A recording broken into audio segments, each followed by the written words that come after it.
We're going to be meeting very, very soon. I already have my Airbnb set up for the entire week in Columbus. I'll be there all week, starting on Friday. I'll be in Columbus. I guess you'll have to come over and have a beer at our Airbnb, jacuzzi, everything. You got to come over. There you go. That's an invite for you and your wife. But let's talk about Columbus next week. Absolutely. Thanks for having me on again, Neil. Yeah, so the VFW National Convention, we will be there with the parade deck on the parade deck stage. We will be the last speakers of the weekend. So Sunday, 3:30 p.m. on the parade deck stage. We have a link that'll be pushed out over social media that you can live stream it if you want to watch it. If you're in person, we'd love for you to come by the parade deck stage and introduce yourself. We'd love to meet you, connect with you. But very excited about this. Going to get to sit down with the outgoing commander in chief for the VFW, the national office of the VFW, and as well as the incoming commander in chief. So very excited to be able to sit down with them and hear about their experience with transition, what the VFW is doing with transition, and their vision for the future when it comes to the VFW. So it's going to be very exciting. Absolutely. And what do you hope? You've been to this before, right? Or is this the first No, year? Oh. this will be the first time I've been to the national convention. So who are the types of people that will be there at the VFW event in So Columbus?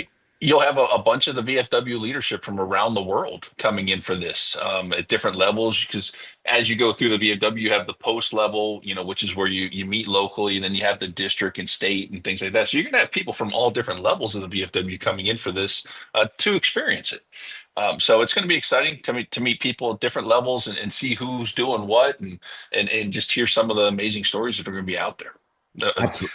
A convention center full of veterans. I mean, I can't think of anything better. Absolutely. And that's the fun thing, right? For sure. And non-veterans, I guess am I one of the only non-veterans can be there, or other vendors Oh, there'll might. be a few, I have no doubt. But that's all right. You'll be with me, and if we both wear our Vet SOS shirts, we'll be giant targets walking around. Everybody will know who we are by the time we leave. Exactly.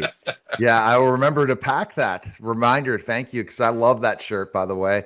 And we'll be having merch and all those things as the big updates coming with Vet SOS, especially uh, for sure. Now, talk about the podcast awards real quick. Kind of jump into that.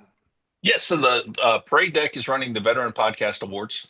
So there's several categories. People are nominated through a bunch of different veteran and non-veteran podcasts, but all dealing with the military and veteran space. So the podcaster isn't necessarily a veteran, which is fine and really cool because we've got some great people in this community doing great things that are not veterans. They just care about the veteran community. So very excited about this. The nominations just opened or just came out. We're nominated in three categories, and the link's going to be sent out on social media. It'll be on our website. People can go and click to vote for us, and we'd appreciate any support we can get. Just to, if you like what we're doing, you like the hard work we've put in, we'd love to have the support. And it's going to be a great event. I believe it is middle of October is when the actual award ceremony will occur. Wow. And that's so there's a process to this. How many months to vote? So it just the voting just opened, so you have about 2.5 months. I think it's going to cut off towards the end of September, so they can tally everything. So it's going to be about 2 months of voting. Oh, great. And how many times are you allowed to vote? You're, Up to three times. You can vote for three people, or like we're nominating three categories. So I'd like all three of your votes. all right. All right. And I think is this the first time you've been part of this where you're in the Yes. Yeah, this is the first time we've been involved in an awards ceremony or awards presentations or competition. So definitely looking forward to seeing how we do. And it'd be great to win, but it's just really cool to be nominated. Really, I mean, we have such a great team. We put in so much work to this. And I love the people I'm surrounded with and the work that we're doing. And so to see that, pay off in the form of being recognized and nominated in a competition is just really exciting and cool. So looking forward to it. All right, absolutely. And what do you think when you look at your fellow other podcasters and being part of this industry? How long have you been doing it now? 3 years. So just over 3 years in this past May. So there's some that have been doing it a lot longer. Yeah, I've been doing it. It'll be in December, it'll be 15 years. Woo. I've been doing it in over 20,000 interviews, and I mean, I'm cranking out interview after interview after interview, and it's something. Once you do it, it's kind of an addiction. But ultimately, if you find it as a passion and to build something out, the learning experience you get from every podcast is unreal. What have you learned in 3 years?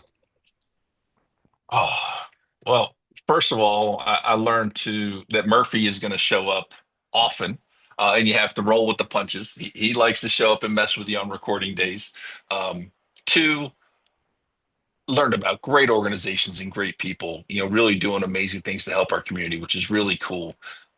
The education spotlight we do is one of my favorites because every time we do one of those, I learn something new that's really cool on a campus, and so those types of things have been really cool.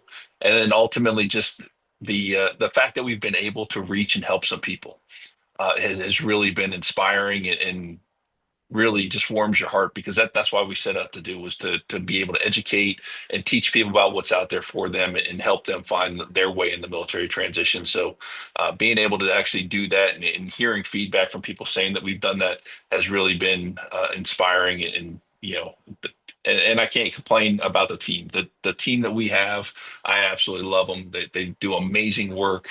They love what they do. They love talking to people, and they love helping the veteran community. So it's a special thing to be a part of.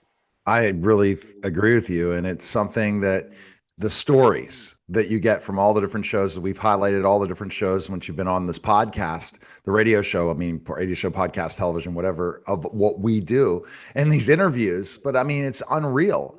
And I think, what do you think, like looking at this now, where you have a community of people in Vet SOS that are hosts now? That's got to feel good too. We had one guest say I was building an empire, which made me laugh because I never looked at it that way. And it's we keep coming up with ideas, and we want to be value added. And so the whole point of having the different shows is to hit a different aspect of the transition, and hopefully continue to add value to people's lives, and help them make the good decisions that they need to make. So as we do that and having people that want to be a part of it is just absolutely amazing. So and like you said, you get to hear all these amazing stories. Some really pull at the heartstrings, and some are just really warming. And it's just been an amazing journey. That amazing journey is going to lead to the next journey, which is going to lead to the next thing. What is the ultimate goal for the network? Ultimately, we have 6 shows that we're working on. Who knows? There may be a seventh out there by the time when we're all said and done. But with the shows, we want to continue to add value, and help people through the different transitions in their life. And then ultimately with the nonprofit, creating this online database where every veteran and veteran spouse can come and tell their story about transition. And we can build this library so people around the world can start hearing these stories, and letting those stories help them, because you're going to hear stories of how people made it through, persevered, were resilient.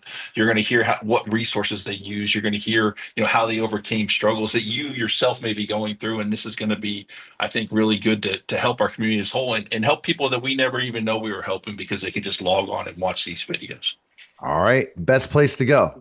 VetSOSpodcast.com. All right. You're listening and watching.